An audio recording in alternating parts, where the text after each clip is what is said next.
What's going on, everyone? So, welcome to the latest live stream where the three of us came up with our collective top 100. It took us 4 live streams, but we managed to, come up with that top 100, and we were going in alphabetical order. So, next up is, of course, you clicked on this live stream, so you know it, Dances with Wolves. We wanted to apologize in advance because Marv is currently in the middle of nowhere. It's pitch black where he's at, so it's going to be a little bit of hands-on cinema verte. Which is the opposite of what Dancing with Wolves was shot like. But we are going to start this live stream with Sergey. The last 2 live streams it started with. Marv has a little bit of chimney issues right now, so I apologize about that. He really is getting into the movie. Yeah, he thought it was a Christmas story, so he went down the chimney.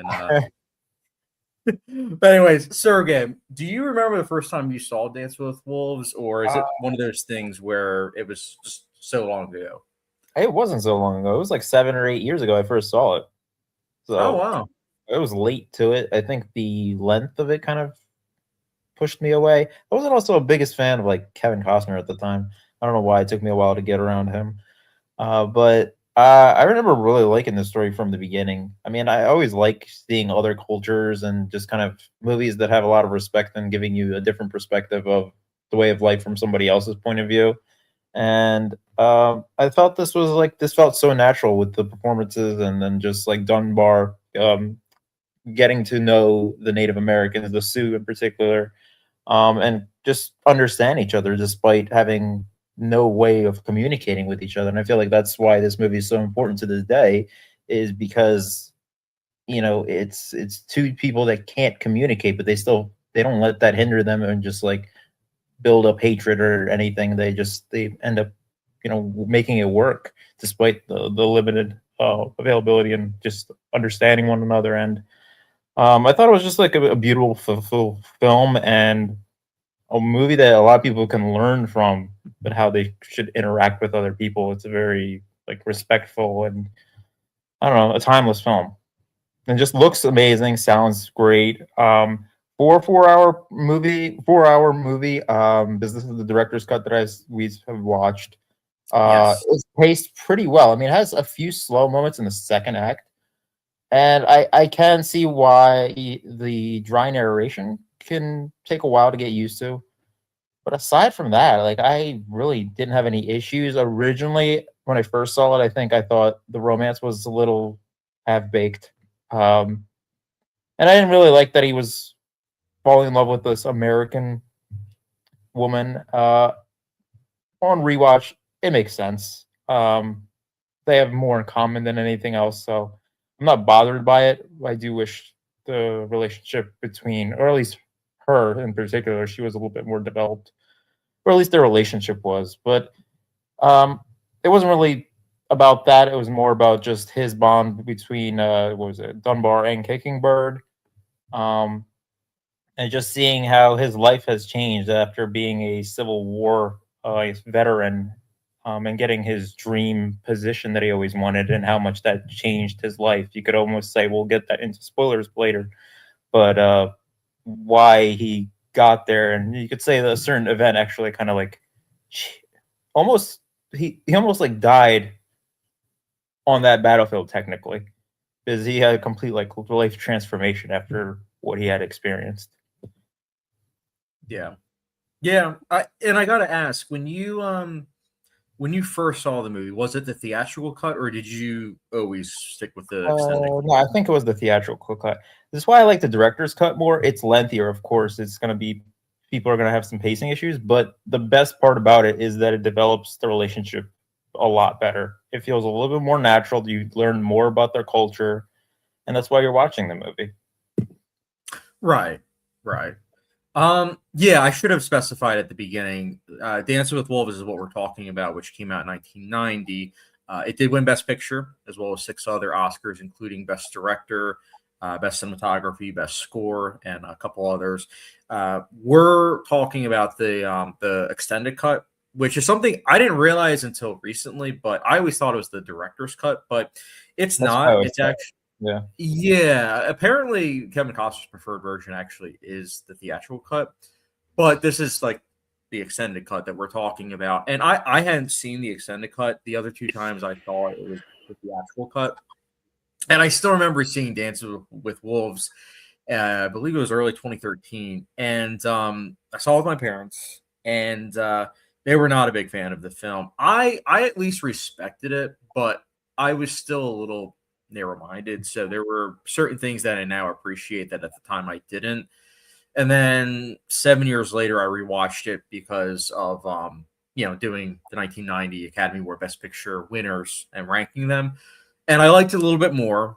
And it's interesting because better than Goodfellas. We will definitely get into that because I did do a poll on social media. I will say this: I need to rewatch Goodfellas, but when I think of Best Picture, I think of films that are important, influential. And just something that everyone needs to watch. And I think that Goodfellas is a film that, when it first came out, everyone was watching it. Everyone and their mother had watched it. And that's cool and all. It's a very entertaining film. It's good. It's all in the title, as I said. Marv called it a masterpiece. I said, I was like, well, it would have been called Masterpiece, fellas. But in all seriousness, when I think of Dances with Wolves, I think of that being a film that everyone should experience at least once, because all the things that you mentioned, like the themes that it's tackling, the fact that you're seeing a culture that up until this point, and I promised Marv that I would get into this, you and I, Sergey, are both big fans of the Western genre. So historically speaking, up until this point, you never really got respect in regards to how Native Americans were depicted in mainstream American films. Yeah, a lot of stereotypes, especially in like the 60s and even 50s. And a lot of times it was white actors playing Native Americans, which, it was like, okay. But Kevin Costner, with what he did with Dances with Wolves, he made sure that, they actually had Native Americans playing Native Americans, and then also reached out to them, actually sat down, talked with them, did research, and just wanted to know a lot of a background about them. And that's why it's so important, not only to the Western genre, but also just in general to film. It's a film that, one could argue is slow, but that doesn't necessarily mean boring or bad. And I do think that this film gets a lot of flack because Goodfellas won didn't win Best Picture, but a lot of people think it should have. But at the end of the day, I think it really is just a matter of preference and what people look at in regards to what should or should not win Best Picture. I would think if you had moved out and you kind of like abandoned life and you're living in this abandoned fort and just there's nothing going on, I would imagine it would be slow if you're just kind of relaxing and just enjoying your life out in the frontier. I wouldn't expect like a whole lot of crazy stuff happening. That steam kind of builds up with him realizing, what's out there, and then there's another, I guess, native tribe that's also hunting the other natives. But this film often gets called, and I 100% disagree with this term for this film. This film sometimes gets called like a white savior film, and I would disagree. I would say it's actually the opposite. I would say they help him. They help him grow as a person. Yeah. They help him become the person that he is. Like, honestly, you can watch the movie and you can look at it as someone that's slowly becoming open-minded, slowly becoming in tune with not only their surroundings, but also like nature, and just wanting to be more cultural. He embraces their culture more so than they do his. In fact, they're always weary that the white man is coming and he's going to wipe them all out. And he's very kind of hesitant to even address that because he knows it will happen. Right. He knows eventually they'll come. Yeah. I mean, they know that. They're just hoping that he's kind of this bridge to what can bring peace amongst both of them. It's sad too, because in 1990, the Sioux people, they were dwindling as it is. And I feel like today it's dwindled to the point of, are they still around? That I'm not even sure about. But like when you see the end credits and they are bringing that to our attention, it's like, wow, like that's something that I took away. Something like Goodfellas, it's good, but my whole takeaway is people watch that film and they oftentimes get the wrong impression. They're like, oh, it's cool to do gangster stuff. And it's like, well, Scorsese's not going for that. But also, that shouldn't be your takeaway from that film. It should be that crime is something that's very dirty and also something that has a lot of consequences. But I would also make the argument that as good as Goodfellas is, Casino and Wolf of Wall Street, I think, might be better, arguably. Yeah, I agree with that. I might do a poll. That would be a fun poll. I just saw Casino last year, and I loved it. I thought it was great. So good. So good. Marv, I know. Oh, wait. Marv actually has muted himself probably because of the ride. But I was going to say, Marv, your relationship with Dance with Wolves, did you hear about this film recently, or have you always known about this film? I've always known about it. I heard about it about 23 years ago. 23 years ago. I'm sorry, y'all. 23 years ago, I was watching a stoner comedy, and they were talking about Kevin Costner movies, and that's how I first heard about it. But I've never watched it. I knew it was an epic. I knew this one and Field of Dreams were like these two, like really, I guess, quintessential Kevin Costner movies. So I would throw Waterworld because a lot of people seem to love that movie too. I thought people hated that one because it was Really? I still need to watch Waterworld. I think that's the only Kevin Costner directed film that I haven't seen yet. I think that Waterworld, even though I haven't seen it, this and Horizon kind of all fit the same boat. It's like Kevin Costner trying to say something with his movie. Open Range too. Just want to throw that out there. Robert Duvall. I get that mixed up with Outer Range. I thought I was gonna say Open Range. No, Outer Range with Josh Brolin. Okay. Marv, if you haven't seen Open Range, you should watch it, especially since Robert Duvall is in that. R.I.P. Rest in peace to him. Yeah, they died. I like Open Range. Open Range is good. Well, but to answer your question, my relationship, I don't really have one. But I watched it. I think it's like I said to Chad earlier. I think it's a good movie in there. I just think it's too long. But mind you, I'm judging the director's cut version. Chad says that the 3-hour version is what Costner wanted. So I'm gonna just go with Chad and say that like the really great movie is in there. This was just like, I just thought this. You have to be in the mood, but also want to be watching like a hangout movie and kind of just like embracing the whole. And how you're watching it. 4 hours. 4 hours. That doesn't do anything. 4 hours on an iPod Shuffle. on a hot buck shuffle. What's that? We should talk about.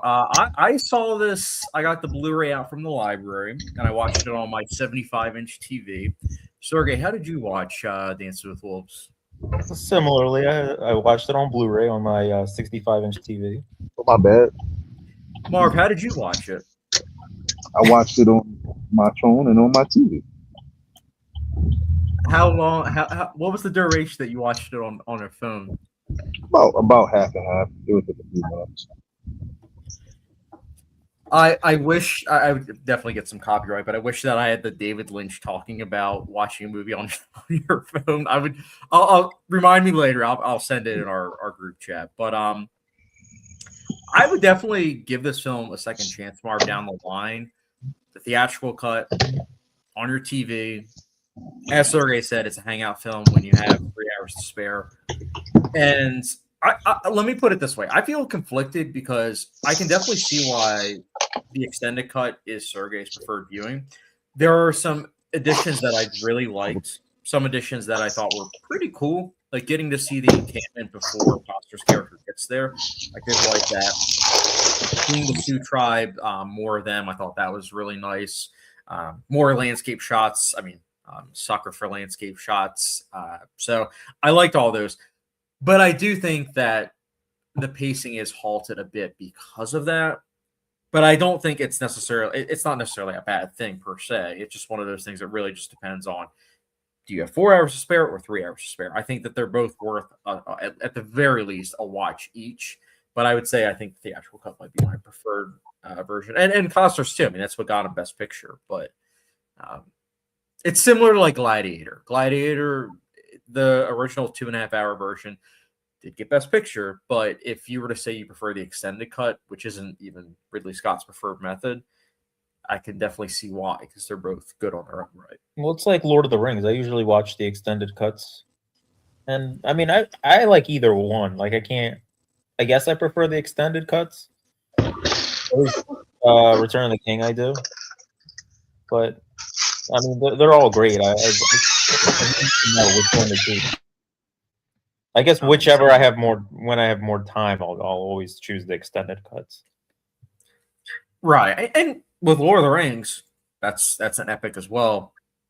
You can't go wrong with the extended or theatrical. They're both great in their own rights, and I think that's just like with Dance with Wolves.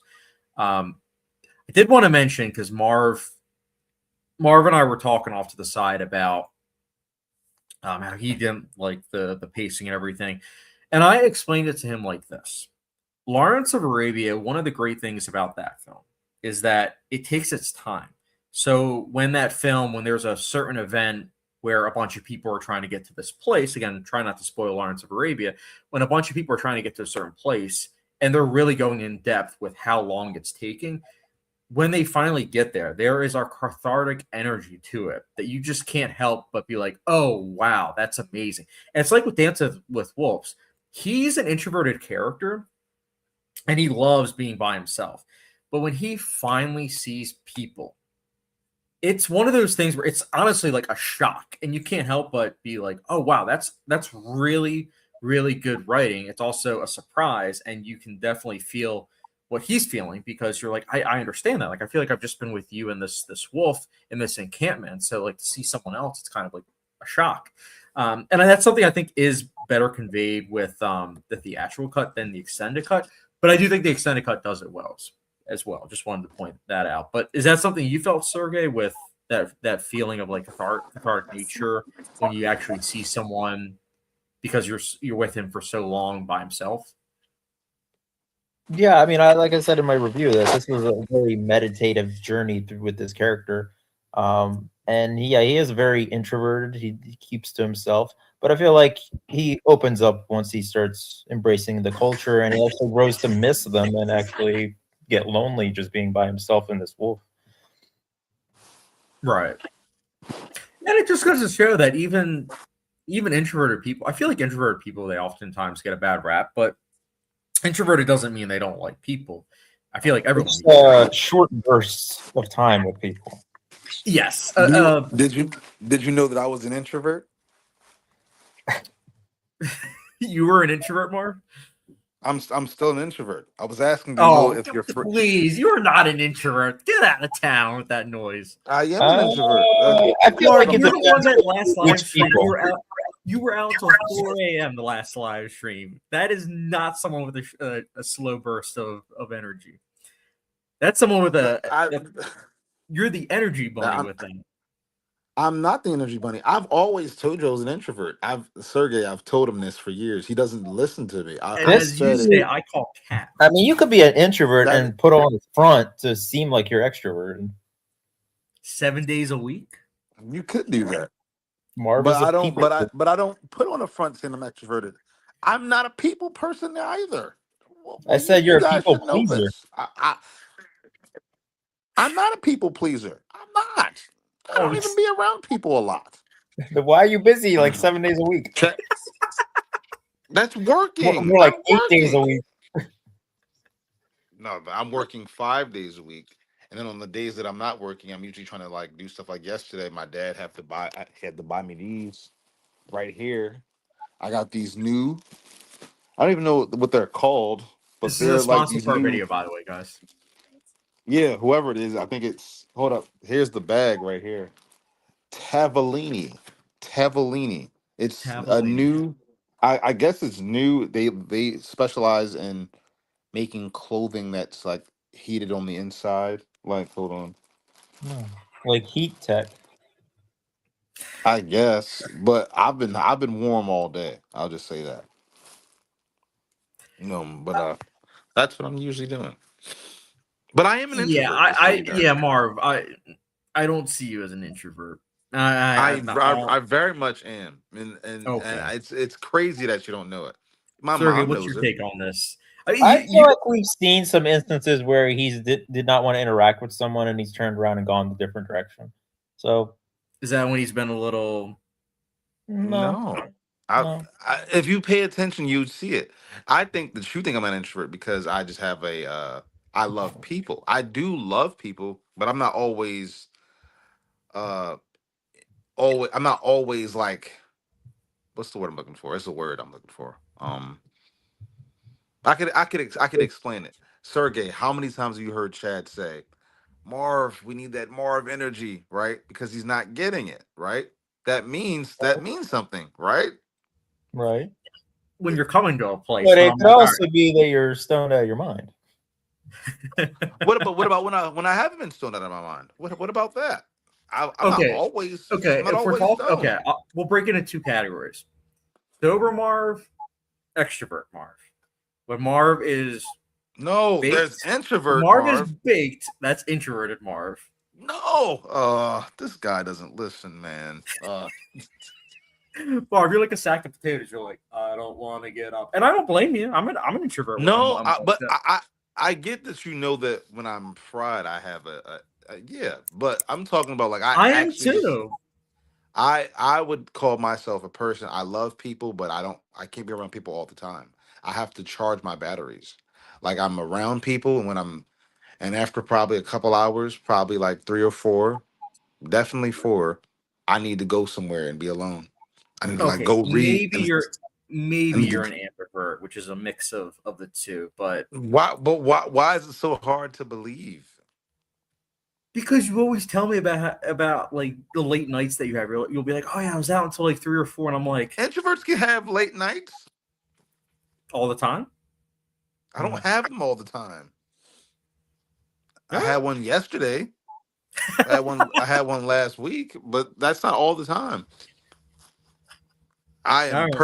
I am perfectly fine, like just alone. That actually makes a lot of people like uncomfortable because I'll be like for example, you probably don't experience this in your daily life, but neither one of you has in that regard, right? But people What? to this day tell me that you go to the movies by yourself. That's crazy. You guys both do that. Right. Yeah, I People love say doing it. I love it too, but people say like, "Oh man, that's crazy. You must just probably just hate people." I'm like, no, I just like my quality time, my me Not time. other people don't like movies as much, or I they're mean, not open up that's to other also a movies. reason. Like for example, a lot of times I'll be like, so listen, if you want to go to the movies and your girl don't want to go, you're not going to go. They'll be like, no, I'm gonna stay home with her and we're gonna watch something on Netflix. I'm Well, just like, also, I don't feel not you guys, but I don't feel like there's certain friends I have where I don't necessarily feel like always having that conversation of put your phone away before the movie. Like I don't feel like going in dad mode where I'm like, all right, when you're in the movies and the lights go down and Nicole Kidman says 50 million times to put your phone away, you put your phone away. I don't feel like having that conversation. So when I go to the movies by myself, mhm. I don't need that conversation with myself. So I'm just like, all right, it's me and the That screen watching. But that's not because I'm an introvert. I would Most say people I'm an ambivert. Yeah, I would say I'm an ambivert. I'm a mix of the two. I'm definitely an introvert. I'm definitely But an you extrovert. I'm with but you have your Sergey. social battery energy. Like yours this past weekend was elongated, right? Yeah, but I was exhausted. I was at freaking the New York Fashion Show for like 11 hours. I didn't want to. Oh I didn't wow. even stay for the after show or anything because I had no energy. I didn't want to talk to anybody. I felt like I needed to talk to people. It would have been a good way to connect. But after Yeah. 11 hours, I was like, I can't do it anymore of this. Yeah, that's how I feel too, Chad. It's like a thing where like after a while it just feels like obligation to talk to people. You just kind of feel like I don't have it. I don't have like the processing. I don't have the networking I don't have that finesse. I don't want to like engage. I just kind of like, oh, people, where's the nearest exit? And I feel that way for the entire for I the just want to say before we get to the comments, the funny thing is, Marv, is that you did a very unintrovert thing, and that was how we met. Was when you came right up to me and we yeah started talking. yeah. His But social battery didn't run out yet. It hadn't run It out was yet. like 12%. Also I would point out though as well that could happen because I'm in my element. The movie theater is my home, as it is yours. So I'll guess to quote one of my favorite characters, I guess, an outsider knows an outsider. What movie? Oh no, that's from The Outsider. That's from The Outsider with Holly Gibney. Oh, okay. Stephen King. I don't know if you ever saw that. Ben I Mendelsohn. never saw it. Oh wait, yeah, the HBO Max show, right? Hmm. Yeah, I did see that. I did see that. Actually, yeah, it brought back memories because I remember I watched it. I think it was right before COVID hit. So, I watched it right after it hit. wow. Yeah.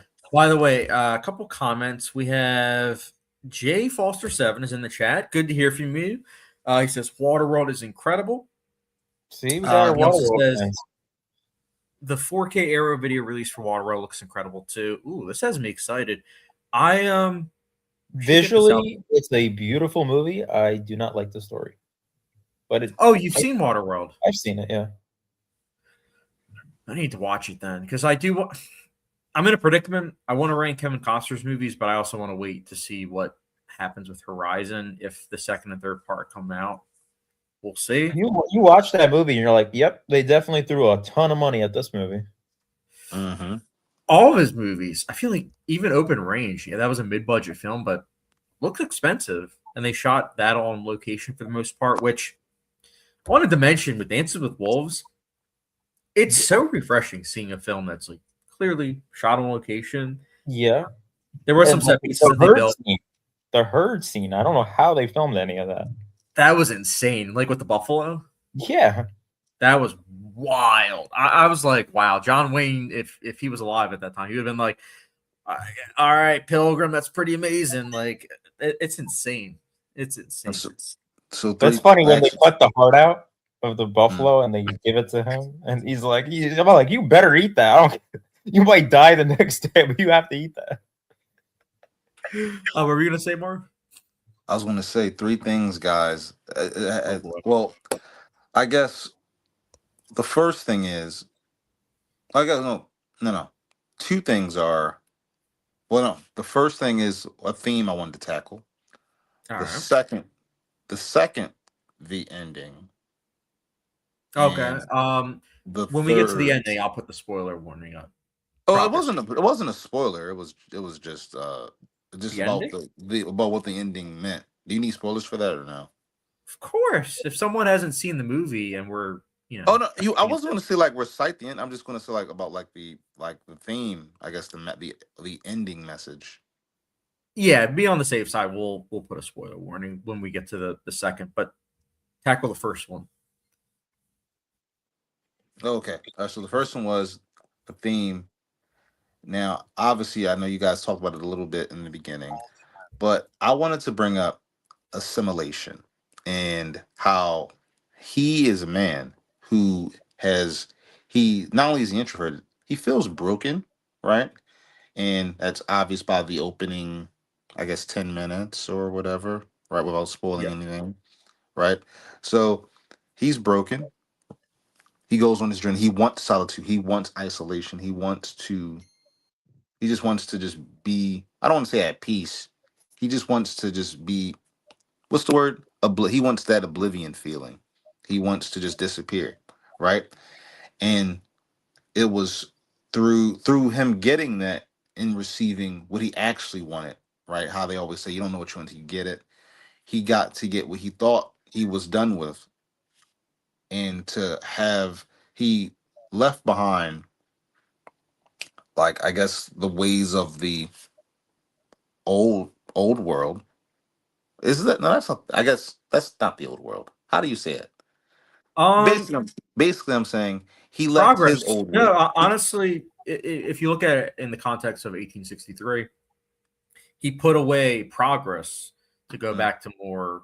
I don't want to say nostalgic ways, but like the old ways, if you will. I thought that he was actually showing more progress by leaving that his ways behind, because he was being open minded, and I guess he challenged himself to get to know this culture, engage with these people, and then they were able to build a really strong bond.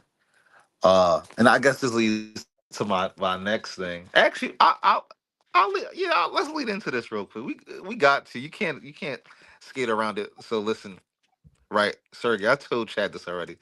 This movie, this movie walked so the Avatar could run. I just had He to said get to this that 20 part. minutes in, by the way. I just want to throw this I, out there. I had to get to that. I was wondering when you guys were going to bring it up. Listen, man. Listen, man. Avatar is the best remake of a Kevin Costner movie ever. Okay, it is hilarious. I love it. There's Okay, other movies. There's Pocahontas. There's I the New know. World. I thought about that one too. And I think Pocahontas came out, the movie, the animated one, I think that came out after Dance with Wolves, too. Yeah, It did, but they I all saw do. all of these movies before this one. Avatar, John Carter of Mars, Pocahontas. There we go. What was another? There was another one too. Not Rango. Last There was Samurai. another. Last Samurai. No. Last But Samurai 100% was inspired by Dance with Wolves. That's not a bad thing either. I no. love I'm Last saying Samurai. I haven't seen it. Wait a minute. You haven't seen Last Samurai? No, I told Isn't you that that on the last list? time. It's Oh on the my list. goodness.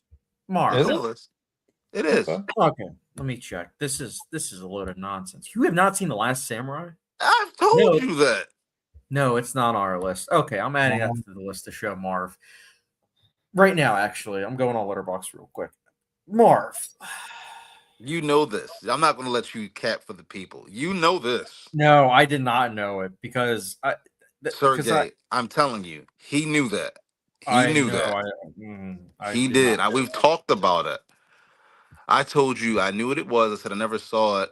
I said I saw the preview, and you said, yeah, it's one of my favorite movies of all time. I never said that. It's not one of my favorite movies of all time. I love the movie. Don't get me wrong. Did one but of you say that? Who said that? I like. One of you said I love that movie. It's one of my favorite movies of all time. Did either one? Oh, of I you mean, say I that? do love them. Let me preface this. I do love the movie. I think it's amazing. Is it Hans one of- Zimmer is one of his best scores. It's one of Tom Cruise's best. Is it one of performances. your favorites, Sergey? Did you say that? I do like it quite a bit. Yeah. Okay. Well, is it safe? It's safe to say that it's one of your favorites, both Yeah. of you. You're coming over Chad's multiplex, Marv. As far as 75-inch Tom TV, Cruise movies, right? Yeah, going definitely. away, and we're watching The Last Samurai. That's nonsense that you haven't seen that movie. Also set in the Civil War. Mhm. Yes. Stunning But, film. But anyways, go back to So all yeah, the movies that were but yeah, inspired. I that's something that I noticed, and also something else I've told both of you guys. I thought about with this movie. I thought about Nosferatu a bit. Now Really? I say that, Nosferatu. yeah. I actually was watching Nosferatu last night. Not I didn't watch the whole thing, but I watched like half of it. But I say that because I remember I told you a while ago how Nosferatu's plot has been reused in other movies. So when I watched Nosferatu, it was kind of like I got to watch it, but I like knew where it was going. So because I saw Avatar and John Carter of Mars, Pocahontas, when I watched this, even though this was 4 hours, I could still find the plot beats and like, I was like, I know where this is going. That's how why I knew that it was like Avatar, or at least inspired. Well, no, this inspired Avatar. It's a thing that me and my dad can do, because we've seen a lot of movies. So I just picked up on that, and then you said it that your uncle was mad when he finally saw this, and he was like, No, not finally. So I'll tell the story. I have two things to say. The story is I'll never forget December of 2009. Back in the day, we used to always go over my mom's house, RIP, and R.I.P.. she would always host, and we would always be talking about movies that came out around Christmas time. Remember the one time we talked about 7 Pounds with Will Smith? This time around, of course, it was Avatar. And I asked my Uncle Kevin, I was like, hey, did you see Avatar? Like, how was it? And he's like, I hated it. I was like, you hate it? He's like, yeah. He's like, it's Dance with Wolves in outer space. He's like, I was able to point it out right away. And I was like, what is this? I could just be watching Dance with Wolves. Now, of course, I hadn't seen, at that point in 2009, I hadn't seen Dance with Wolves or Avatar. So I was just, I was 13. So I was just kind of perplexed. I'm like, oh, okay. But it was something that kind of stuck out about me because he's a very chill individual. So to see him kind of get like really heightened by that, I was like, okay. So when I finally saw Avatar, I'm like, okay, I can see what he means. They are similar, but now that I'm older, I'm okay with that because I think that they're directed a lot differently. If you want this type of story done in a action sci-fi way, go to Avatar. If you want a meditative epic western, go to Dances with Wolves. It's nice to have those different options. And I know that I'm teetering in territory that we all debate about, but it's just like with Dracula. That's a story that's been told over 100 years. And the nice thing is, depending on what you want, you can go to it. If you want an insane Dracula movie, watch Bram Stoker's Dracula, the Francis Ford Coppola one. If you want a bland one, go watch the 2014 one. Or if you want to really, yeah, the one that came out this year, based on what Sergey said. Or if you want one where it's like Robert Eggers style, go watch Nosferatu or the original Nosferatu or the Werner Herzog film. So I don't know. It's nice to have options, and I think it's also interesting to see directors put their blueprint onto those movies. So that's just my take, though, personally. What was the second thing? The second take was I kind of piggybacked off that, which is I don't think being able to say, "Oh wow, like this is similar to another movie," I don't think that's necessarily a bad thing because it's not. I so don't want you to different. think that that's what I meant. I wasn't saying that because it was like Okay. Avatar. That's not what I was saying. I was just saying that it's just something that I've been able to do since I was a kid. I didn't do always. I couldn't always do like my dad, but it's like if my dad probably already saw this movie. I don't know. I didn't ask him, but like if you put on a certain movie, he'll be able to like recycle certain things from other movies because he's like, oh, I know what's going on here. They're going to do the thing and blah, blah, blah. Oh, okay. Boom, boom, boom, boom, boom. So that's how I was able to, that's the correlation I made. But the second thing about, I guess, Avatar is the buffalo hunt scene, right? I'm not without spoiling anything, without spoiling either movie. It just reminded me of the Eklund scene, if you know what I'm talking about. When you have to, where you kind of like the part in the story where you have to like, you know, you go from outsider to you're one of us. You guys, or Are you Dune. talking about the scene where Jake Sully, I forget Yeah, the creature's name when the he. Eklund. Oh, is that okay? I forgot the name. Yeah, like or when you Yeah, look I can at see Dune similarities.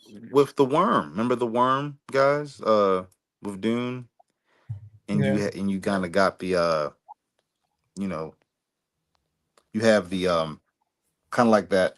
Oh, he's not Paul anymore. He's Lisa Badib, whatever, Mouse Adib, whatever his name was. Yeah, no, I get So what it's you're like, saying. so you got it from Jake Sully, Paul, and now John Jan. One's just shot all on camera, and I appreciate that so much more. I mean, I understand special effects are hard to do. Well, let's give Dune some credit too now. No, of course, we all love Dune.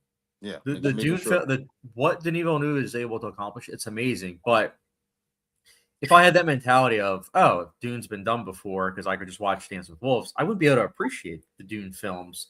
But because I'm encapsulated by the world building of that film and the different score, the way it's shot, I mean, I would say yes, Dances with Wolves in some ways was inspired by Lawrence of Arabia, but I would say Dune films especially are inspired by Lawrence of Arabia. But it's interesting to see Costner take from Lawrence of Arabia in some ways, but then also use like 80s style cinematography. The film Witness with Harrison Ford, it's going to sound strange, but that film with how it shot Amish country, I feel like is how like Costner shot Dances with Wolves. And I mean that in the best of ways because Witness is a fantastic film. I do think Dances with Wolves is also a really good film. So highly recommend both of you watch Witness at some point. I've seen it.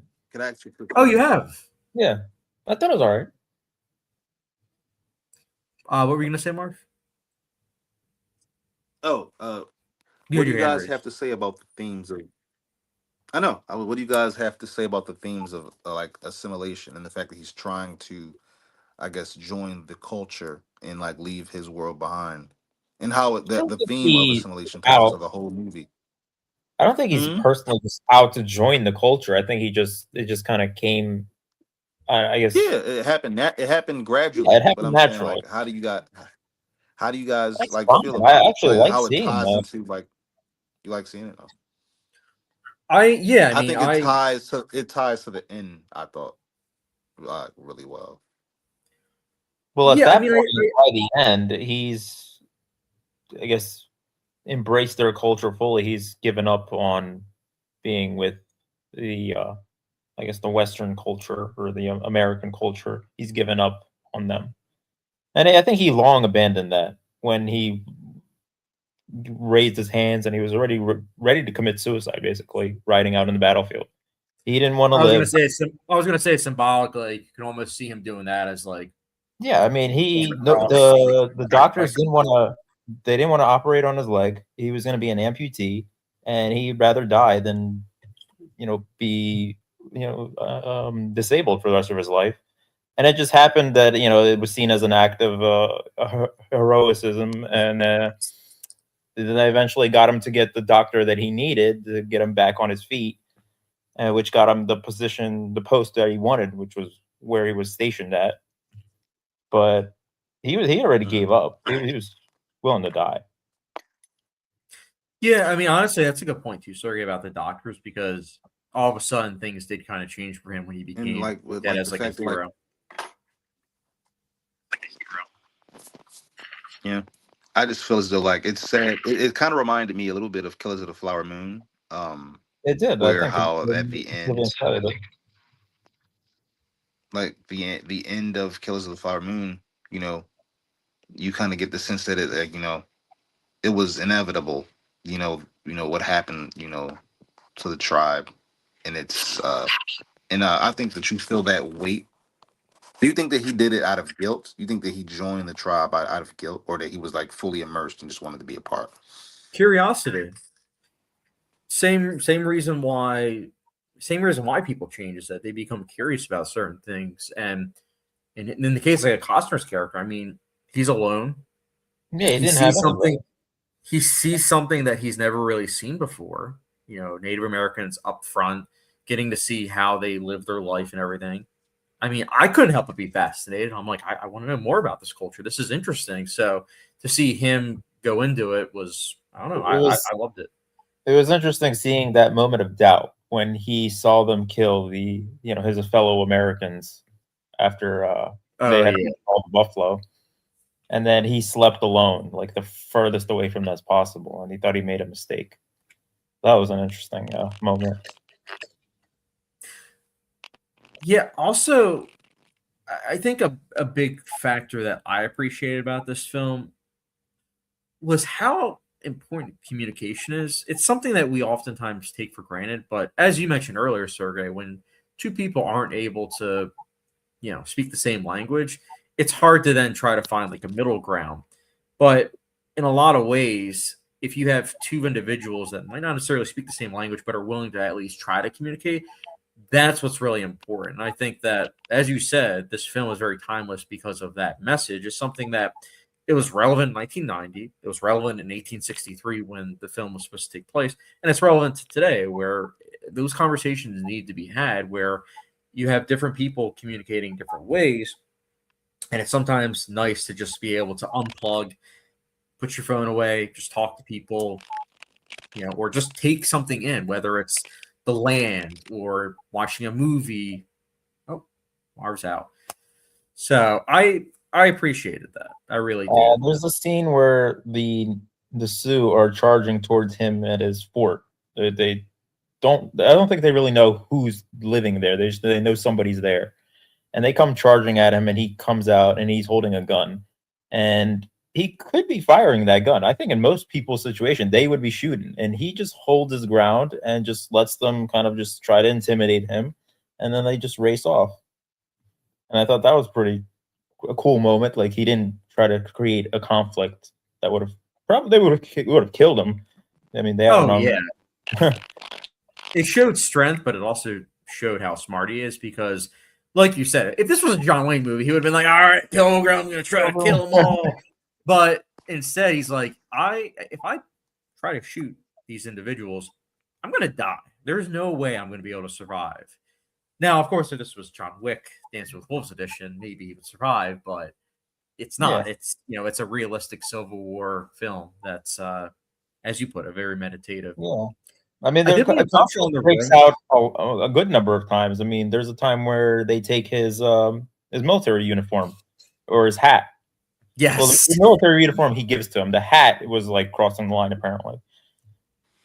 But they trade and they make it work, I guess. To him, he doesn't need it at that point anyway. Yeah. Yeah, that scene I had forgotten about, so I was like, there's gonna be a lot of tension. But I liked the one individual, I forget his name, but I liked how he wasn't a fan of Dunbar, but then that scene showed that he had kind of softened up to Dunbar and was like, oh, give him back his hat, or at least trade with him. Like that I appreciated. The romance is something he didn't want to accept what he got in return at first either. He thought he didn't deserve it. The necklace piece that he got. Yep. I did want to mention the romance because I felt similarly to you, Sergey, at first. I want to say the first two viewings where the romance, it's like he's falling for the one white lady that's there. Yeah, I mean, it'd be nice if he fell in love with a Native American or something. Mm-hmm.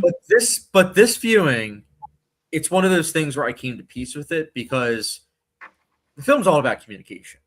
And she's a translator, so that's a middleman that she is. So she's communicating with him a lot, which means that it's establishing that they're talking a lot and that they're getting to know each other a lot. And through her, she's a big part of the reason as to why he's able to, as Marv said, assimilate into this culture. And not only that, but she's able to, in many ways, deal with the trauma that she had growing up, but also find her heritage, if you will, and also not just look at white people as bad and also say, yeah, there is some hope. So it was a nice little middle ground with that. So it's one of those things. I wasn't a big fan of the romance, but I, at the same time, was like, I can see why this would work for some people. I don't necessarily look at it as a criticism. It's just something I feel mixed about, if you will. So I think it's tender in some scenes, and I do think that it makes sense. But that and the pacing are things that I don't hate. I'm not going to put it in that category, but they're things that I just feel mixed about. But as a whole, amazing score. Every time the Dunbar theme plays, I'm like, yes, especially with like those landscape shots. Incredible cinematography. I know you love Goodfellas, Marv, but there ain't no shot in hell that Goodfellas should have won best cinematography. You at least got to admit that. I mean, I'll give you that. I didn't like the score though. Oh, here we go. Yeah. Oh, Marv. I'm sorry, fellas. I really didn't. Mind you, I'm not saying that docks it or anything. I'm just saying there's plenty of movies that I like where I don't like the score. But What I did did you like about the score? We're gonna call cap on this. Here you go. I actually think that I don't like a lot of Western scores, to be honest. Like it's just a thing. It's a thing. I don't know what instruments they used. I can't really say. I just know that the best scores are in westerns. I don't like a lot of them. What other Western scores don't you like? Well, I like Hostile score. I like Hostile. You like Hostile score, but you don't like the Dance with Wolves score? That composer is very interesting to me. Is it a Marco Beltrame? No, yeah. He's Max Richter. Oh. Ah. He did Ad Astra. He did Ad Astra. Okay. Yeah, I can't. Do you like his scores or no? I mean, he created one of my favorite pieces of music, so yeah. What's it called? Daylight. Oh, I forget the name of it. They play it in Hamnet, Arrival, Shutter Island, Last of Us. Oh, what's that called? It's gonna bother me now. Like, for example, I love the Magnificent Seven. I don't think that has a good score. I wish they would have got somebody in there that was, committed to delivering a knockout soundtrack, but it's okay. Or if he wasn't committed, because when he died in a car crash. Not a car crash, a plane crash. On the Nature of Daylight. That's the song. One of the best parts of the original Magnificent Seven is the score. I'm talking about the remake. Yeah, I know the remake, which is why it's kind of crazy that the remake is forgettable, or at least the score.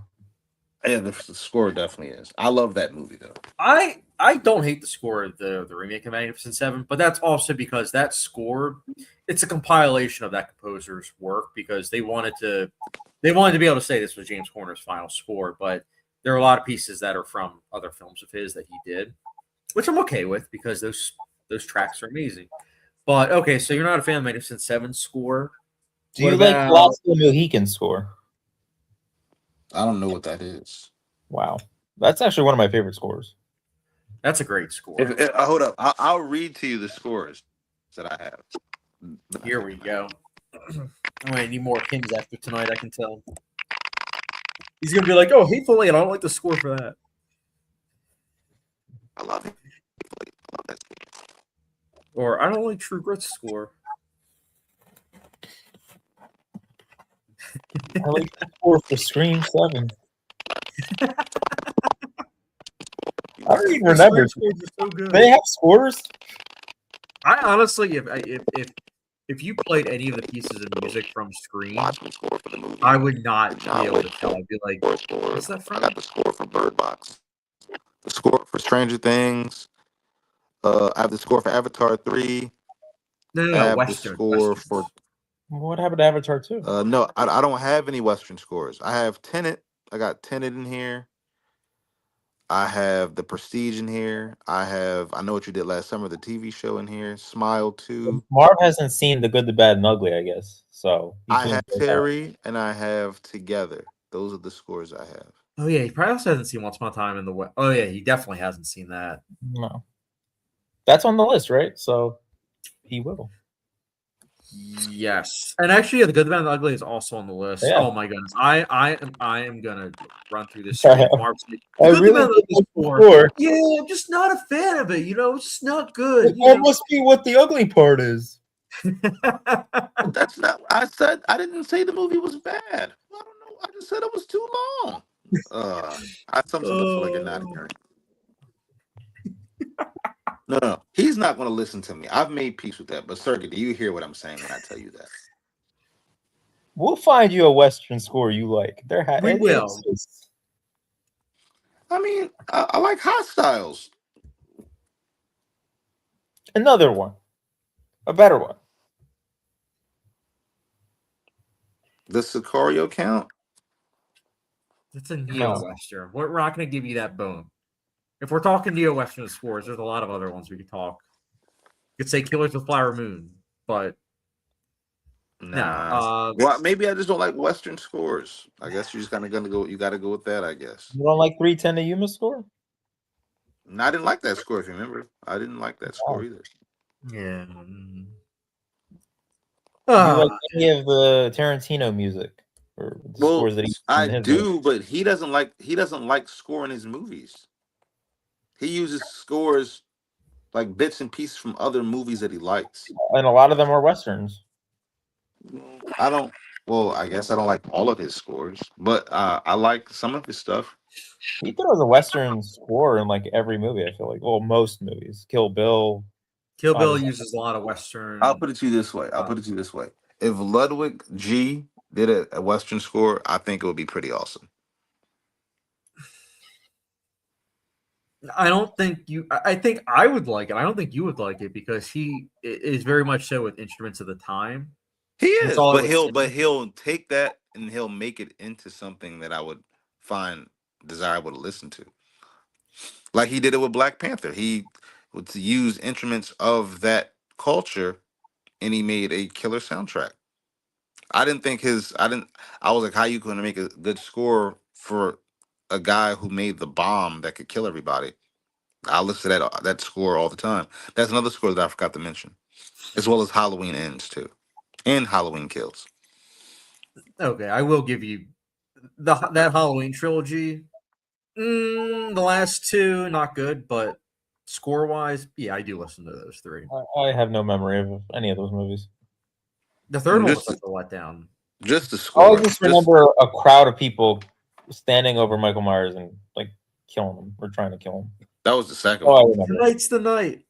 Oh, by the way, Jay Forster 7 says Costner made a mistake with Rise and should have been a mini series instead of a movie. Yeah, probably. Vanity Project. He's talking Marv's language. He definitely is. It's a vanity project. That's okay. I will say for the record, I am glad that he did what he did. If we can actually see 2, 3, and 4, You're not going maybe to. at least 2.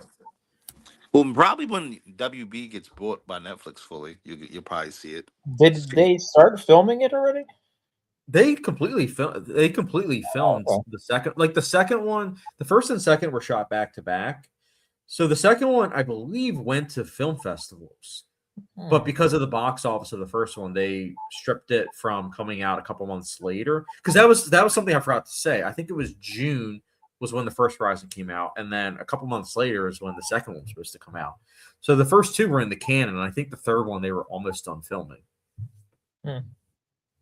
Oh, Can Articulates in the chat. He says, totally forgot about Horizon. I thought they were supposed to release it like a month after the first one. Yep, what I was saying. Yeah, they were supposed to release it a couple months after.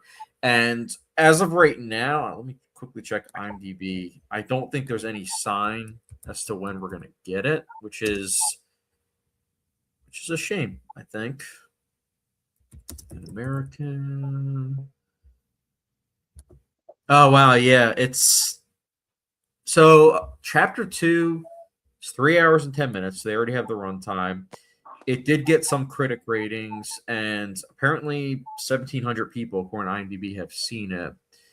But and rating wise, mixed. I'm reading right now. The film was originally scheduled for an August 16th, 2024 release. However, after the commercial failure of Horizon American Saga Chapter 1, New Line Cinema removed its sequel from its original release date, delaying it indefinitely. Chapter 2 did premiere at the Venice International Film Festival on September 7, 2024, with an uncertain theatrical release. So, yeah, it's a year and a half later, and there still isn't any sign of when it's coming out. So I'm hoping that it's not the case with what Marv said, which was that it's a write-off. I hope that they don't do that because I do want to see it. I think that, it would be very frustrating if we only get to see that one. Which is why he should have just made one good movie and focused on the other 3 later. But old men with money. I mean, he doesn't honestly, have that much money. He stopped making his TV show to do He this. blew his entire fortune on making on this passion project. Well, that's what he was passionate about. Well, why would you be like coming after him for that? I'm not coming after him.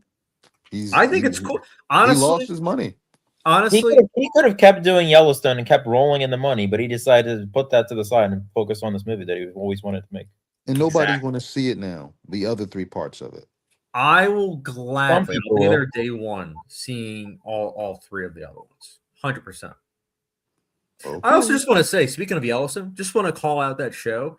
Not a good show. Really bad show. And honestly, when I was watching Dances with Wolves, I'm like, this is probably what Kevin Costner thought he was signing on to, like a show that's very meditative and focusing on different cultures and how we all are trying to get along.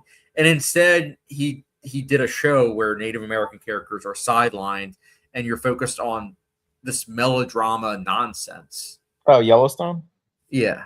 Okay. Have you watched any of the spinoffs? No. I tried to watch 1883, but I couldn't get into it. Even with Harrison Ford and Helen Mirren.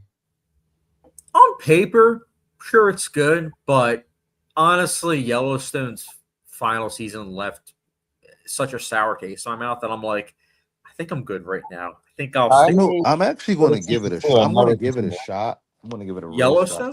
I'm going to give it a shot. I'm going to tell you. Oh, you'll love Yellowstone, Marv. You'll love it. It's a soap opera. Yes. Because I'm almost finished. The Residence. I don't know if you guys know what that is. It's on Netflix. And I was into it for a long time, but I got to episode 7 and I just checked out. I was like, this mystery doesn't seem fun anymore. I don't even care what the reveal is now. Does that ever happen to you? Yeah, when I watched Yellowstone. Really? That's a mystery show? No. I mean, it's one of those things where I understand that when it comes to a TV show, a lot of times it has a formula. I'm okay with that. Mm. It's very frustrating, though, when the filmmaking is not good. and it makes those issues of the formula that much more apparent. So that's what I experienced watching Yellowstone. But I thought, what's his It name? boosted Taylor. I thought scores Taylor in Sheridan Montana, at least. actually was a good filmmaker, Chad. Well, he's the creator. I don't think he really directed any of the episodes. I don't think Kevin Costner really did either, to be honest with you. So is the show actually bad, or you just hate that it's a melodrama? No. For the record, I am not. And I want audiences to know this too. I'm not hating on melodramas or soap operas. I believe every genre is needed because at the end of the day, Yellowstone's a phenomenon. There's so many people that love that show. And what do you say, Marv? I'm not going to yuck someone's yams. But if someone asks me about it, if someone asks me about Yellowstone, yes, I do hate that show. I would say, like, I really do not like that show. Do you hate it in the way that I hate Grey's Anatomy, or do you hate it in the way that I hate The Lighthouse? That's such a terrible example. It's a great example. Speaking of which, Anthony Lobster. Because I hate Grey's Anatomy because it's just like the reason guys hate it is because it's like a stupid chick show, blah blah blah. I hate it for other reasons. Like I think every person in it is truly a despicable human being. Most of the characters in it are despicable to me personally. But even if you was to scratch that out, I just hate it. Like, for whatever, right?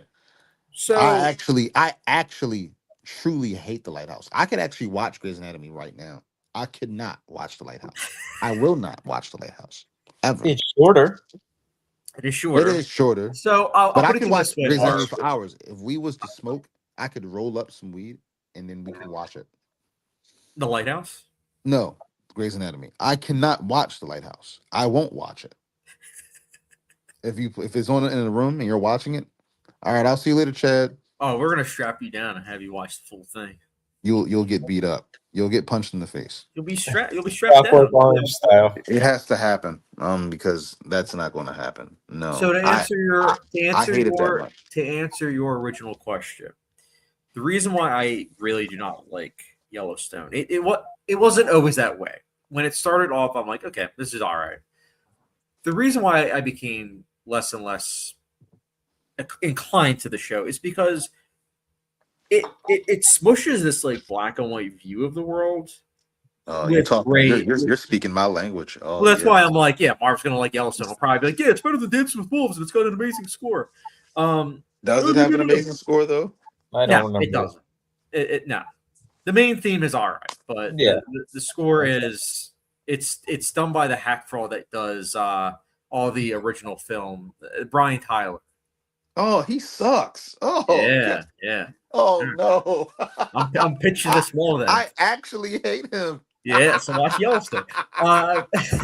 So he's the characters. So the characters that are dealing with gray issues. Those are the Marco characters. Beltrame is better than him. I would agree with that. But anyways, the characters that are actually delving into gray issues are the characters that people hate and that the show also hates because they're trying to flatten them out into a black and white view. That's just so boring. It's like that's not the Western genre. The Western genre, at its core, is about grappling with morals. It's not black and white. And I would argue Dances with Wolves also isn't just like a black and white mentality of like, oh, the Native Americans are bad and white people are good or vice versa. It's not like that. It's showing the grayness of it. And that's because that's how real life is. And Yellowstone's trying to remove that and make it so that way it's, Jamie versus the rest of his family. And it's like, I'm not even going to get into that. I if you guys want to see my rant of Yellowstone, I won't lie. I did a video. Just said made me so excited to watch it. I'm not going to lie. Check it out then. Check it out. I'll put it to you this way. That one pitch right there got me so excited to watch that in ways that you've pitched this show for years. And that one pitch got me to watch that. You've been pitching Breaking Bad for I don't know how long. Oh my god. I want to watch it. I want to watch Yellowstone right now. No. Watch Yellowstone over Breaking Bad. Because of Chad. Chad just convinced me. I never wanted to watch What? Breaking Bad is a better Western show. Listen, man. Breaking Bad shot in New Mexico. It's kind of like a Western. I've seen Breaking Bad. I've never wanted to watch Yellowstone. But Chad is always says, Marv, you must watch it. Mr. All right, Robot. fine. You know what? Fine. I'm gonna spin some lies. Breaking Bad also was the score was done by Brian Tyler, and it also is black and white view. Yeah, I hate it. I hate it so much. But you don't, and I know it. Oh gosh, no, I can't wait to watch it. I can't even say it with a straight face. I cannot wait to watch it. Has Oh, Yellowstone even won anything like any Emmys or Golden No. Globes? I think it maybe was nominated for a couple in its early run, but no, it gets really bad. The last season in particular, I'm like, bro. mind you, I'm not saying that it's going to keep it up. I think at the rate and at the clip that he puts out these seasons and these spinoffs in very rapid fire, like he puts them out in quick succession. I have to imagine that after the first 2 or 3 seasons, it has to be terrible. But is it Why good would you wanna watch terrible? Well, I like if it's something's like fun and trash, I'll still watch it. Like I love Halloween Resurrection. So I guess you could enjoy this fun trash. yeah, like I watch. Sergey, when did you stop watching Yellowstone? Season 2, episode 2. And then I just had no interest. I'm like, this is just dragging on and doing the same thing every episode. Yeah, I don't have time for that. So I'm not saying I'll be like an avid watcher, Chad, but I'll probably check out the first season. Okay, I'll put it to you this way: season 1, there were some episodes I was given 7, some episodes I was given 6s, and then the last several episodes of season 1 I gave 5s. Season two went on a streak of 3 episodes of 5s, and then a couple episodes of 6s and 7s. Season 3, 6, 5, 7, 6, 7, 6. I can't believe I'm saying 6, 7. Oh, season 3, the finale. It's actually good. I will admit that. Season 4, the first episode, solid, and then the rest are just like meh. And then by the end of that season, I started giving out like 4s. And then Yes. season 5, 5s, 4s. Damn. Oh, I gave the last couple episodes of season 5 3s. So bad. That's low for me. TV shows I usually do not give that low of ratings. See, when I was in Georgia, everybody was watching the show and they're like talking about how great it is, and that's why I gave it a chance.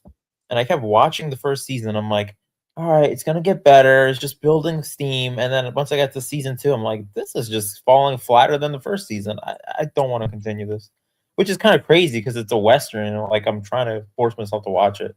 But there's other Westerns I haven't seen. Like I've still got to watch Hell on Wheels. Oh, yeah, I still need to watch that too.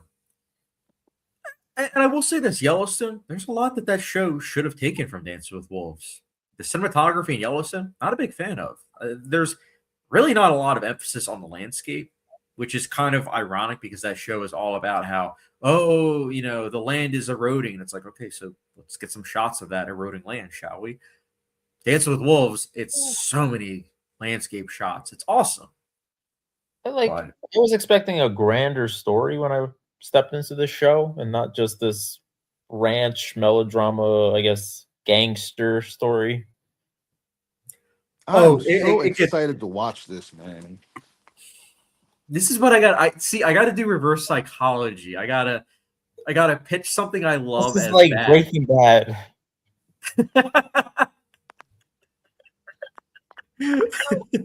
This is like The Lighthouse. I never thought I would have to tell someone how bad something is to get them to want to watch it. Too bad it doesn't work on us. I know. Can't articulate. There's like 5 spinoffs of Yellowstone. Yeah, I can't keep up. I can't. It's the same thing with like MCU shows. I can't keep up. Do you just get apathy or no? I get overwhelmed. When I see a show, when I see something is having 5 or 6 spinoffs, even if I'm a fan of that, it's overwhelming. I still haven't seen the new Game of Thrones show. You haven't watched House of Dragon? No, Night of Seven Kingdoms. Oh my god, that shit is trash. They're just doing too much, and the quality's I gonna heard dip. it's amazing, Marv. Is it? I don't know what they're talking about, dude. I watched that show. It's nothing amazing about it. It's not. It's Are you not, caught up? dude. Huh? Are you caught up? Am I caught up? No. I The heard the last three. last episode. I heard the last episode was fire, but I don't care enough to get. It's just like I don't care. Give me House of the Dragon now, and we'll call it even. Yeah, I And mean, I think House of Dragon is solid. I don't think it's anywhere near Game of Thrones level. The first Yeah. season is. The second season, though. Yeah, I mean, Marv, I'm looking right now. Again, I haven't seen Light of Seven Kingdoms. I'm waiting for Nicolette, but episode 3 has a 9.1 out of 10. Episode 4 is a 9.7, and then episode 5 is a 9.8 on IMDb. I've only saw the first 2 episodes. Those are the lowest ones, 8.2, 8.4. Ah. So you think I should give it It's another funny. shot? There's a show, the Spartacus, that I used to watch, and they just brought back a new season of that. Like, I don't even know how many years it's been, and it's such trash. It's like a fraction of what it was. Yeah, I always get nervous when they bring back a show from like 10 plus years. Like, that's one of the reasons why some people ask me on here, actually, if I want to see a Hannibal season 4. I always say, not really. Like, I love the show, but a lot's changed in the TV landscape in 10 plus years. Yeah, when And, you take a side character and make a whole show around him, 10 years later, it just, I don't know. You're walking on a thin line there. yeah, I mean, don't get me wrong. It can work, but will it work? I don't know. No. Wrapping up Dances with Wolves, I'll say this: the extended cut, I gave a 4 out of 5. The next time I do watch Dances with Wolves, it will be the theatrical cut. But I am glad this live stream got me to watch the extended cut, so I can finally say that I watched it. So I'm glad for that. Sergey, what's your rating for Dances with Wolves? I gave it 4.5. Usually, I don't visit the movie like that often, so when I'm stepping in, I just kind of want this grand epic story. So I always go with the director's cut or extended cut. Extended, yeah, awesome. Marv, I think you said earlier you gave it a 3 out of 5. Yes, sir. 3 out of 5. All right, I guess we'll have to accept that. For the subscribers that get to this point, as a heads up, this will be the 3 of us. Of course, we try to do live streams once a week, doing this collective top 100 list. We will be taking a sabbatical, probably I would say 2 months. Maybe less. So maybe less, but there's no rush. When we get back, we'll hit the ground running. We have some, as the kids say, bangers. We have The Dark Knight, The Departed, and a Western, Django Unchained. Yes, So, yes. We might have to do a Chad's multiplex for that one, man. We won't be talking about the score in that movie, though. They don't really have one, which is unfortunate. it's a soundtrack based movie. Yeah, it's mostly lyrical music. I wish that they just did a score. I really do, because that's the one thing that will make it even better. Think about it. Just think about it for a second. If you can get, what's his name? What's his name, Chad? Is he your favorite guy? Thomas Who? Thomas Newman. Oh, that's your favorite? Oh no, not Well, I one didn't of mean them. him. I meant Trent Reznor and Atticus. Oh, Trent Ross. Reznor, Atticus Ross. Imagine if they did Django Unchained. Yes. Oh. No, I love them, but no. What? You guys are kooky. No. Oh God, I would love that. Listen, I love The Social Network, but I cannot imagine that type of score on Django Unchained. Mind you, don't think about The Social Network. Remember, you forget they've done Bird Box. They did Watchmen. They didn't they do F1? No, that was Hans Zimmer. Oh, okay. Which But makes it even fun. Which makes it all the funnier that you still haven't seen F1. But it's still on my list. I still haven't seen Bird Box, and I have no reason to watch it. I still haven't seen Bird Box either, believe it or not. You both should. You both should watch it. It's really good. And it has a great score. The score. But that's what I'm saying. Like, you don't judge it off Social Network. You gotta think about they've done Soul. They've done Bird Box. Wow, I know they're one of my favorite duos. So don't put them in a box like that. These guys have real talent. These guys like really can make like a movie have oomph. I think they could have did a number with Django. Yeah, but think about it. Think about it though. All their work, it's modern. nothing wrong with that, but it's all modern stuff. Okay, all right. So let's put it to you this way. So when Ludwig did Sinners, right? He was challenging himself, right? These guys could do the same thing. Well, I would argue that, I mean, Black Panther, it is futuristic, but that score, a lot of it is retro, like using a lot of instruments I that. said Sinners. No. But I'm saying that Sinners, it wasn't something that like surprised me, like, oh wow, like the versatile nature. I'm saying with Trent Reznor and Atticus Ross, I would need to see it to experience it because So you got it. So you wouldn't hire them for that.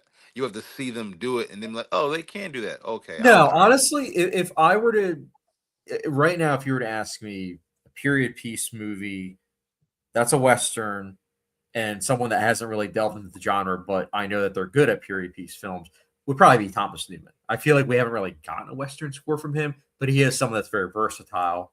He can do a gangster film. He can do a film like American Beauty. He can do like Finding Nemo. So he's very versatile. So Okay, I just have a quick question for you, then I'll leave you alone.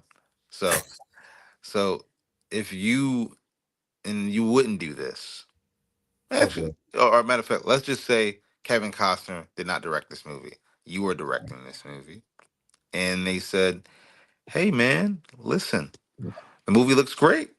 So who do you want to score it? We have Thomas Newman, but listen, right? If you want him, he's going to cost $3 million. It's going to cut into your budget, or you can take these guys, Trent Reznor and Atticus Ross. They'll do it for free, but they want a cameo. What do you think? you want a cameo Yeah, for a film that's about desolation? yeah. They won't be Nine Inch Nails. They'll just be like it'll be like a if you know cameo. Like how Who would they Travis Scott is play? in the Odyssey. Go ahead, say it again. Who would they play though? I don't know. It's a cameo. Just make some up. I don't know who Travis Scott is playing in the Odyssey, but he's in there. Would Trent Reznor and Atticus Ross, would they be like Union soldiers or Whatever you want. It's just you pick. You can either pay the $3 million, a part Just of your take budget. the $3 million loss. Yeah, I think I would take the $3 million loss because Marv, a movie about desolation, I wouldn't want to just see Trent Reznor and Atticus Ross in the background, and I'm just like, people are gonna be like confused, like, wait a minute, I thought this is a film about desolation, not a music video of I Trent guess Reznor you and Atticus have. Ross. But where's my glasses? That's wild. For the record, I'm glad. I think the composer's name is John Barry. I'm glad he did the score. I thought he did a great job.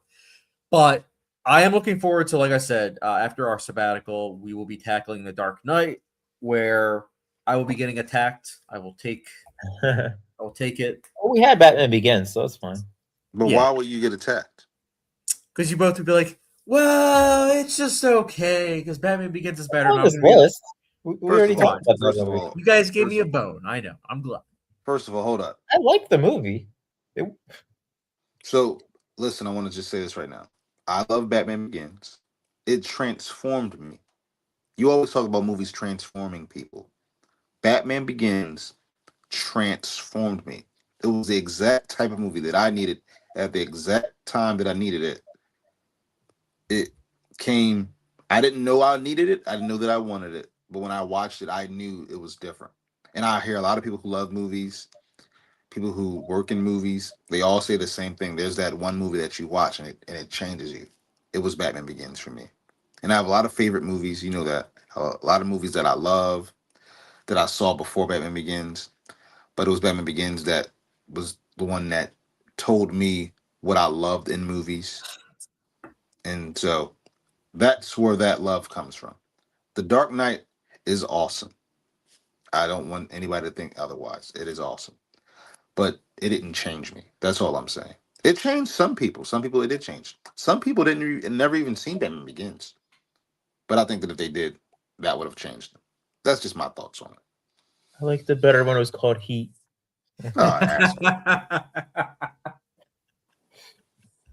We're 7. We will talk about how The Dark Knight, it is very interesting how Nolan, his influences were 1995 films, 7, Heat, and then also The Killing. Of course, like The Masks, which is some things, Marv, unfortunately, you won't get, but Kubrick fans out there will get it. Well, I'm not no dog, though. No dog. Oh, actually, they do have a dog at the end of the Dark Knight. Oh, okay. That does kind of throw a wrench in the plans. Speaking of which, I got these scars. Yeah, but we'll save all the Batman Begins and Dark Knight discussion for the Dark Knight. I am For the looking next one, right? I'm looking forward to that. I'm looking forward to seeing Marv give it a 1 out of 5 and being like, I just don't know. Hans Zimmer, James Newton Howard score. I don't understand doesn't why hit, you always say that. You always am going to give it something that I personally like a 1 out of 5. It upsets me. It upsets me. I think James Horner could have done the score for Dance with Wolves. I could see that. Rest in He's peace, done, dude. he's I'm not done a New fan. World, right? He did Glory.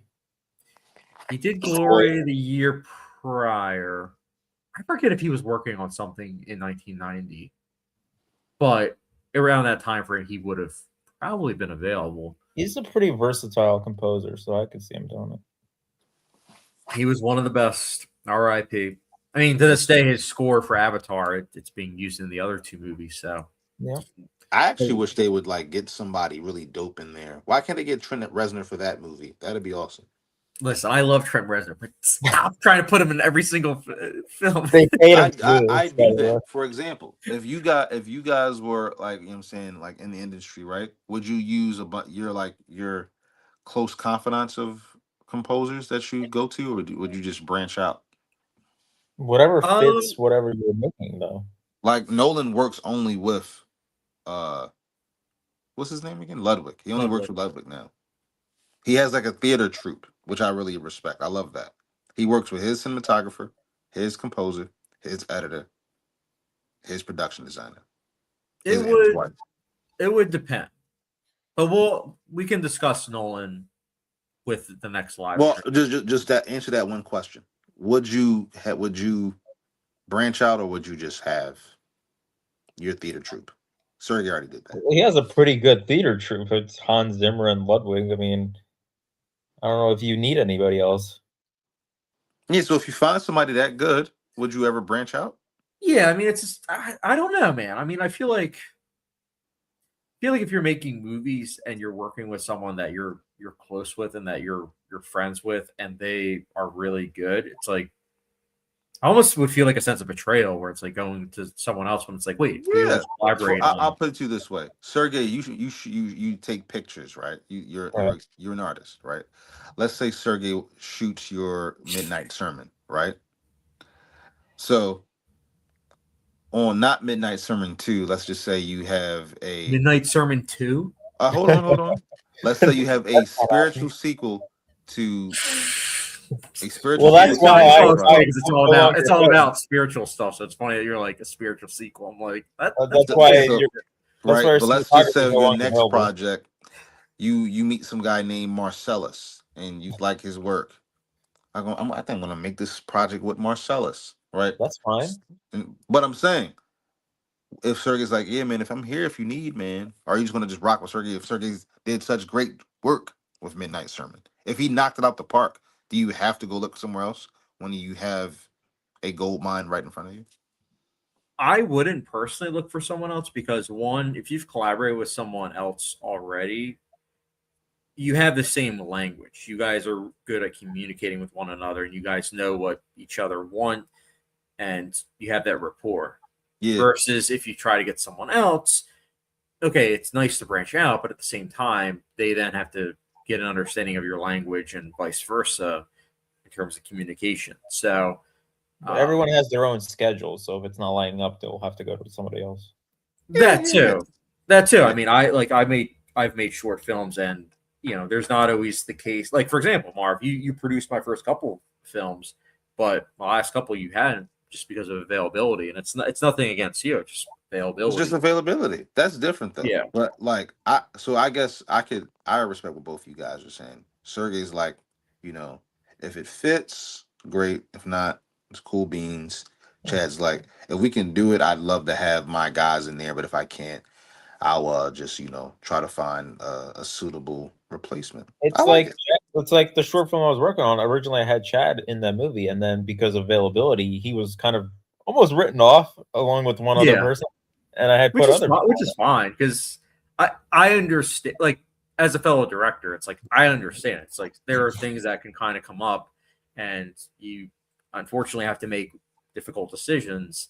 And I mean, I've been there where I've cut down someone's role significantly, and then they watch it, and it's like In post. yeah, live assassin. It happens. I mean, it's one of those things where you want the best possible film. So sometimes you have to make that decision as a director. I mean, that's what a director does. He directs the film in the best possible direction. So, but yeah, everyone that's watching or will be watching, let me know. Dance with Wolves. Did you guys like it? Did you not? In the comment section down below, and stay tuned for our next live stream. Probably in a couple months, which will be next up, The Dark Knight. So stay tuned for that, and we will catch you guys later.